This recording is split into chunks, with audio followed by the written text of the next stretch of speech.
Hello my dear students, welcome. और इस video में नगीन प्रकाशन की जो बुक है उसमें 9th क्लास का पहला जो चैप्टर है संख्या पद्धति, उसकी पहली एक्सरसाइज सॉल्व होगी। 1A exercise of 9th class maths इस वीडियो में सॉल्व करेंगे। एक व्यूअर है गया प्रसाद जी, उन्होंने ये रिक्वेस्ट किया था ये वीडियो कि सर आप प्लीज 1 एक्सरसाइज सॉल्व करें, तो उनकी रिक्वेस्ट पे मैं ये बना रहा हूं। और सेकंड पार्ट में इसका 1B भी आएगा। ओके, वैसे उन्होंने 1B के लिए कहा था, लेकिन मैंने सोचा कि पहले 1A कराऊंगा फिर 1B कराऊंगा। तो जो बच्चे, वैसे मैं ऑलरेडी एनसीईआरटी की संख्या पद्धति सॉल्व कर चुका हूं 9th क्लास का जो पहला चैप्टर है, सारे क्वेश्चंस। तो जो बच्चे वो ऑलरेडी सॉल्व कर चुके हैं उनके लिए ये एक रिवीजन का काम करेगा, जिससे आप ज्यादा क्वेश्चंस प्रैक्टिस करेंगे तो आपकी और अच्छी कमांड होगी इस चैप्टर पे। तो मैं ये चैप्टर शुरू करता हूं, और इसका जो पहला प्रश्न है वो क्या कहता है, देखो। प्रत्येक पूर्ण संख्या परिमेय होती है, क्या ये सत्य है या असत्य है? तो देखो, इसमें यह है, आपको यह बताना है प्रत्येक पूर्ण संख्या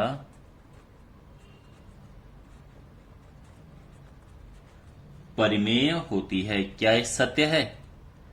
तो बिल्कुल यस, ये सत्य है। इसका कारण यह है कि जो पूर्ण संख्याएं हैं वो होती हैं 0, 1, 2, 3, 4, और ये सारी संख्याएं पूर्ण संख्याएं, परिमेय संख्याएं होती हैं। ठीक है ना? जो पूर्ण संख्याएं हैं वो ये होती हैं, और ये सभी परिमेय होती हैं, तो ये ट्रू है। सेकंड क्वेश्चन इसका करते हैं, सेकंड पार्ट। प्रत्येक परिमेय संख्या एक पूर्णांक होती है। तो अगर आप मेरे पिछले वीडियोस देख चुके हैं संख्या पद्धति के, तो आपको ये बिल्कुल आसान लगना चाहिए। इसमें यह बोला गया है कि प्रत्येक परिमेय संख्या एक पूर्णांक होती है, क्या यह सत्य है या असत्य है? तो देखो, यह असत्य है। सिंपल सी बात यह है कि अगर मैं बात करूं 1/3, यह एक परिमेय संख्या है, लेकिन यह पूर्णांक नहीं है।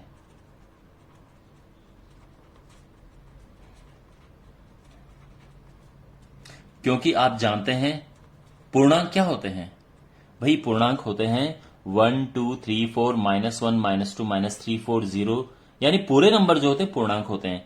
लेकिन अगर ये आ गया या फिर पॉइंट में आ गया 0 पॉइंट समथिंग, तो ये जो है, यानी अगर मैं बात करूं इवन 0.2 की, तो ये भी एक परिमेय संख्या है, लेकिन ये पूर्णांक नहीं है। अब हम तीसरे पार्ट की ओर बढ़ते हैं इसके।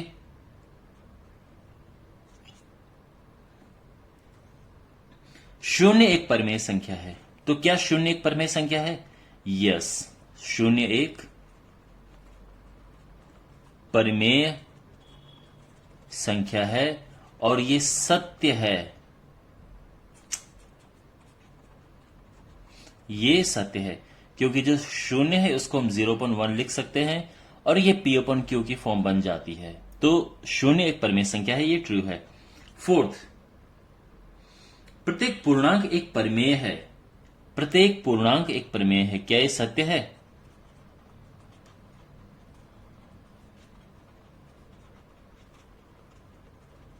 तो ये बिल्कुल सत्य है। ठीक है, क्योंकि पूर्णांक क्या होते हैं? पूरे नंबर होते हैं, यानी 1, 2, 3, 4, 0 भी पूर्णांक है, -1, -2, -3, -4, और ये सारे के सारे परिमेय संख्या हैं। तो प्रत्येक पूर्णांक एक परिमेय संख्या होती है। आई होप आपको सब समझ आ रहा होगा। प्लीज राइटिंग माइंड मत करना, नॉलेज उसको देखो, ठीक है, राइटिंग मत देखो। यूजुअली मेरी राइटिंग अच्छी है, लेकिन कभी कभार होता है, खराब आ जाती है। अब हमारे पास क्वेश्चन नंबर 2 है। इसमें लिखा है निम्नलिखित के मध्य एक परिमेय संख्या ज्ञात करो। परिमेय संख्या ज्ञात करने के मैं बहुत सारे वीडियोस पहले से बना चुका हूं, तो अगर आपने उनमें से कोई भी वीडियो देखा है तो आप आराम से कर सकते हैं, लेकिन चलो फिर भी मैं कर देता हूं। पहला पार्ट है 3/7 और 5/14 के बीच हमें एक क्या चाहिए? परिमेय संख्या चाहिए। तो उसके लिए क्या करेंगे, परमेय संख्या देखो एक निकालने के लिए तो आप एक काम करो, इनको प्लस करो, 2 से डिवाइड कर दो, सीधी सी बात है। यानी इनको प्लस करो और सीधे 2 से डिवाइड कर दो और ये आंसर आ जाएगा। अब बस आपको खैर प्लस करना आना चाहिए। तो ये क्या होगा प्लस करके, ये 14 है, सॉरी। तो ये एलसीएम 14 आ गया, 3 दूने 6 प्लस 5, 11 बटे और 2 का गुणा इससे कर देंगे तो ये 28 आ जाएगा। ठीक है, तो एक परमेय संख्या के लिए आप सीधे उनको प्लस करके 2 से डिवाइड करो, ये सबसे ज्यादा इजी रहेगा। बाकी सारी तरीके थोड़ा लंबे हो जाएंगे क्योंकि आपको केवल एक निकालना है। अगर इसमें 4 या 5 निकालने होते फिर आप दूसरा तरीका अप्लाई कर सकते थे, ठीक है, हम आगे करेंगे वो। लेकिन एक निकालने के लिए तो आप सीधे यही करो। जैसे अब दूसरा इसका पार्ट है कि 2/5 और -1/3।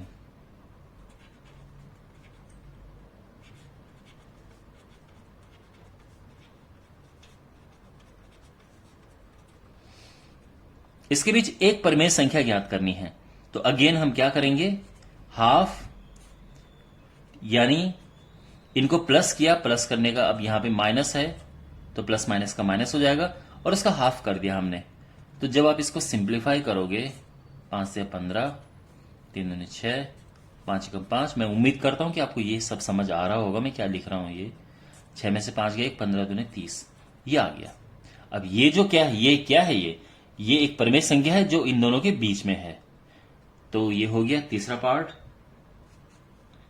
-1/3 और -1/2 के बीच हमें एक परमेय संख्या ज्ञात करनी है।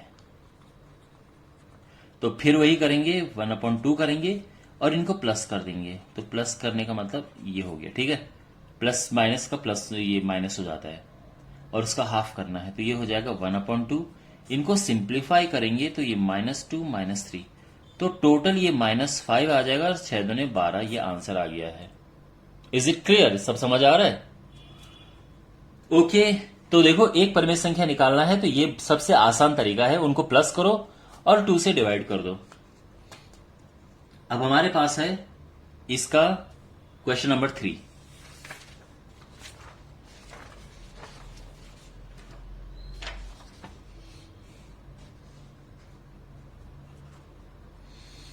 क्वेश्चन नंबर 3 में जो फर्स्ट पार्ट है वो है, अब देखो इनमें 2 परमेय संख्या निकालनी है। तो जो पहली संख्या है वो है 2/3, मतलब हमें इसके बीच क्या निकालना है, ध्यान से देखो कैसे ये हो रहा है, के बीच 2 परमेय संख्याएं हमें ज्ञात करनी है। इन दोनों के बीच 2 परमेय संख्याएं ज्ञात करनी है। तो देखो अब देखो इसका तरीका करने का, देखो यहां पे हम क्या करेंगे। देखो बच्चों, मैं आपको एक बात बता देता हूं, किन्हीं 2 संख्याओं के बीच अनंत परमेय संख्याएं हो सकती हैं। तो इसका मतलब यह है कि जो मैं आंसर यहां पे निकालूंगा, हो सकता है कि जो बुक के पीछे आंसर हो उससे अलग आए। तो ये मत कहना कि सर आपने गलत कर दिया है, ठीक है ना, ऐसा नहीं है।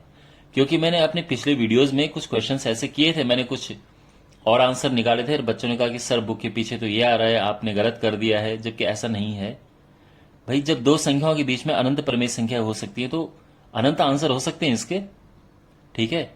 अब हो सकता है कि सब सही हो। ऑलराइट, अब देखो माय डियर, यहां पे 2 परमेय संख्या निकालनी है। तो आसान तरीका इसको करने का ये है, हमें कितने परमेय संख्या निकालनी है, 2 निकालनी है, ठीक है ना। तो ये बड़ा आसान है क्योंकि 2 और 8 के बीच में गैप है। अगर गैप नहीं होता तो हमें बनाना पड़ता।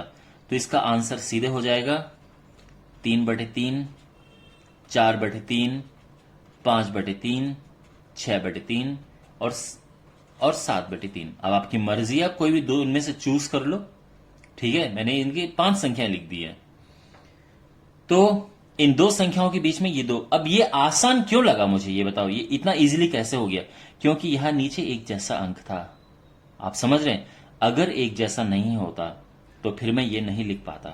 ओके, तो आपको क्योंकि केवल 2 निकालनी है तो आप इतना लिख सकते हैं। अगर 3 निकालनी हो तो 3 लिखो, 4 तो 4, ठीक है ना, इस तरह से। तो 2/3 और 8/3 के बीच में दो परिमेय संख्या है, तो 3/3 हो गई। आप इसको काट के 1 भी लिख सकते हो, तो 1 एंड 4/3। समझ आ गया। अब जो इस क्वेश्चन का दूसरा पार्ट है वो है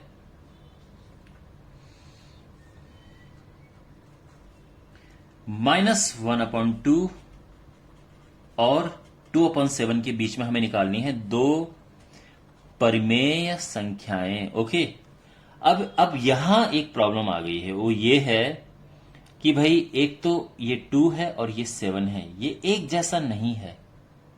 ओके, और जब एक जैसा नहीं होता है तो थोड़ा प्रॉब्लम हो जाती है। तो एक काम करो, इनको एक जैसा बना दो। ओके, तो उसके लिए क्या करेंगे, यहां ऊपर नीचे 7 का मल्टीप्लाई करेंगे और यहां ऊपर नीचे 2 का मल्टीप्लाई करेंगे, तो यहां भी 14 और यहां भी 14। तो यानी 7 1 7 एकम 7/14 और ये 2 दूने 4/14। इसके बीच में हमें दो परिमेय संख्या निकालनी है, जो कि बिल्कुल मुश्किल नहीं है। ठीक है, तो इनके बीच में दो परिमेय संख्या क्या हो सकती है? देखो, ये एक -7 है और ये 4 है। सोचो -7 कहां होता है? ये संख्या रेखा है ना, ये 0 है। -1 -2 -3 -4 -5 -6 -7, इस तरह से, फिर 1 2 3 4 ये। अब इनके बीच में क्या क्या हो सकता है?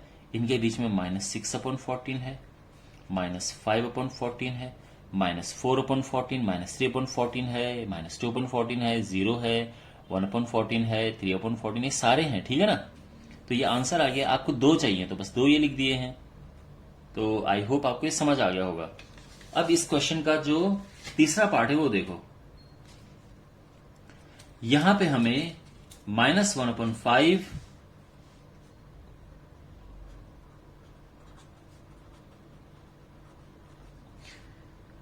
-1/2 के बीच दो परिमेय संख्या निकालनी है। तो देखो, इनके नीचे अगेन एक जैसा नहीं है, तो एक जैसा नहीं है तो वैसे मैं आपको एक बात बताऊं, अगर यहां नीचे एक जैसा नहीं है तो क्या हुआ, ऊपर तो एक जैसा है ना। ठीक है, ये बात आपको हर कोई नहीं बताएगा, बट मैं आपको ट्रिक बता रहा हूं। नीचे एक जैसा नहीं है बट ऊपर तो एक जैसा है, तो इनके बीच की सीधे आंसर आ सकते हैं। देखो, 2 और 5 के बीच में क्या होता है भाई? 3 होता है, 4 होता है, और ये दोनों इसके आंसर आ गए हैं। सोचो, इतना इजीली ये निकल गया है, ये आपका आंसर है। ठीक है, कोई इसे चैलेंज नहीं कर सकता है, एकदम करेक्ट है। हो सकता है कि आपकी टीचर ने आपको दूसरे तरह से कराया हो, इसमें ऊपर नीचे 2 का गुणा करो, इससे क्या हो जाएगा ऊपर नीचे 2 का गुणा करके? यहां 2 का किया और यहां 5 का किया। हमारा मकसद ये कि नीचे एक जैसा हो जाए, तो ये 2/10 हो गया और ये 5 का ऊपर नीचे किया तो -5/10 हो गया है। अब इनके बीच में हमें निकालनी है दो परिमेय संख्याएं, तो क्या होगा भाई?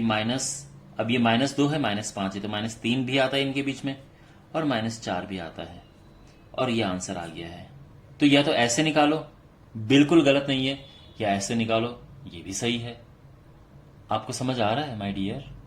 ठीक है, अब हम बढ़ते हैं अगले क्वेश्चन की ओर। हमारे पास है क्वेश्चन नंबर 4। अब हमें 3 परिमेय संख्या निकालनी है। तो पहला पार्ट है 1/2 और 7/3 के बीच में हमें 3 परिमेय संख्या निकालनी है। तो कैसे निकालेंगे? देखो, नीचे एक जैसा बनाओ, क्योंकि यहां ना तो ऊपर एक जैसा है ना नीचे एक जैसा है, तो कोई तो एक जैसा बनाओ। तो नीचे एक जैसा बनाने के लिए यहां ऊपर नीचे 3 का मल्टीप्लाई करेंगे, यानी ये 3/6 हो जाएगा, और ये ऊपर नीचे 2 का मल्टीप्लाई करेंगे तो ये 14/6 हो जाएगा। और इनके बीच हमें निकालनी है 3 परिमेय संख्याएं। और अब ये तो हो गया, ऑलमोस्ट हो ही गया। तो भाई इनके 3 और 14 के बीच में कितने सारे आ सकते हैं?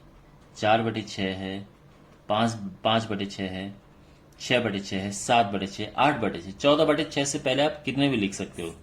ठीक है, 5-6 नंबर तो आप आराम से लिख सकते हो, 6-7 काट के। आप इसको आगे भी काट सकते हो, ये 1 हो गया काट के, ये 2/3 हो गया, तो आंसर आ जाएगा 2/3, 5/6 एंड 1, और ये हमारा आंसर है। ठीक है, अब इसका सेकंड पार्ट करते हैं।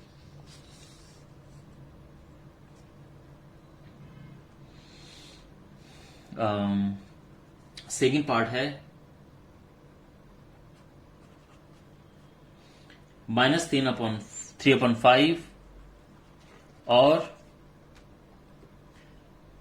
2/7, और इनके बीच में हमें ज्ञात करनी है 3 परमेय संख्याएं। तो क्या करेंगे हम, तो यहां पे अगेन जैसे मैंने कहा, यहां ऊपर नीचे या तो ऊपर एक जैसा होना चाहिए, नीचे एक जैसा होना चाहिए, ये रूल है। तो नीचे एक जैसा बनाओ, तो इसके लिए क्या करेंगे, ऊपर नीचे 7 का मल्टीप्लाई करो भाई, जिससे 35 हो जाए ये, और यहां ऊपर नीचे 5 का करो जिससे ये 35 हो जाए। तो इस 7 का ऊपर नीचे मल्टीप्लाई किया तो 21/35, यहां 5 का ऊपर नीचे किया तो 10/35, और इसके बीच हमें निकालनी है 3 परमेय संख्याएं जो कि आराम से निकल सकती हैं। -21 और 10 के बीच में तो कितने सारे नंबर हैं भाई, -20/35 है, -19/35, -18/35, -17/35 है। कितना 10 तक आते आते कितने सारे हो जाएंगे, बट आपको 3 निकालने, तो ये आपका आंसर है। ठीक है, and now we have third part of this question.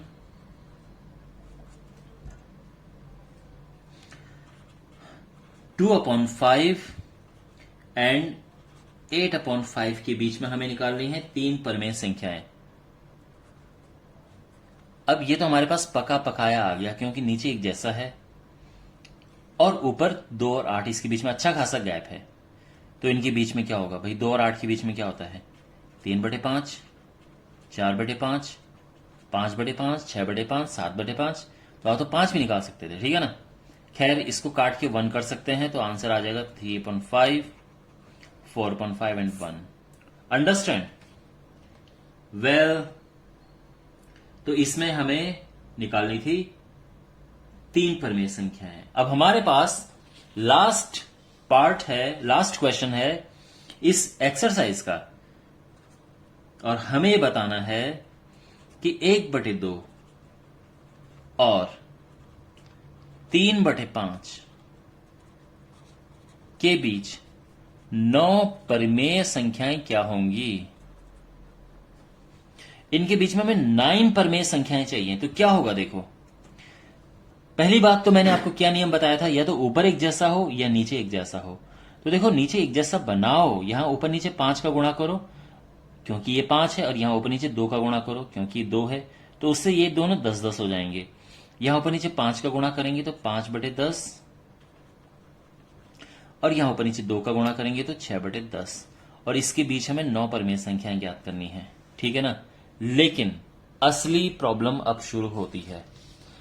देखो बच्चों, जब भी आपके पास ऐसा आए कि ये तो एक जैसा है और यहां पे गैप बस 1 का है, ठीक है ना, तो हमें क्या करना होता है, हमें इससे एक ज्यादा से मल्टीप्लाई करना होता है, यानी 9 + 1 क्या होता है, 10। तो 10 से गुणा करेंगे हम अंश और डिनोमिनेटर यानी हर को, यानी इसको ऊपर नीचे गुणा करेंगे हम 10 से, तो क्या होगा ये, 10 से गुणा करेंगे 50/100, और यहां ऊपर नीचे 10 से गुणा करेंगे तो 60/100। आप समझ गए भाई। मैं दोबारा समझाता हूं, कितनी परमेय संख्याएं चाहिए, 9 चाहिए, तो उसमें एक प्लस करो। और ये सारी मेहनत क्यों हो रही है, क्योंकि ये डिनोमिनेटर एक जैसा हमने बना दिया, लेकिन ऊपर गैप केवल 1 का है, तो हमें गैप कम से कम 10 का चाहिए, क्योंकि हमें 9 परमेय संख्या निकालनी, तो 10 का गैप चाहिए। तो ये हो गया, ठीक है। इनके बीच में हमें निकालनी है 9 परमेय संख्याएं, तो ये हो जाएगा 51/100, 52/100, 53/100, 54/100, 55/100, 56/100, 57/100, सॉरी 7 ये है, 58/100 एंड 59/100। ये आंसर आ गया है। ओके, तो देखो आई होप आपको ये पूरी एक्सरसाइज अच्छे से समझ आ गई होगी माय डियर। और ये पूरी पॉसिबिलिटी है कि आपकी जो बुक के आंसर हैं हो सकता है मेरे आंसर से अलग हों, लेकिन दोनों ही सही हैं। ओके, तो कोई भी अगर आपका डाउट है फीडबैक में कमेंट देना। Thank you for watching and see you in the next video.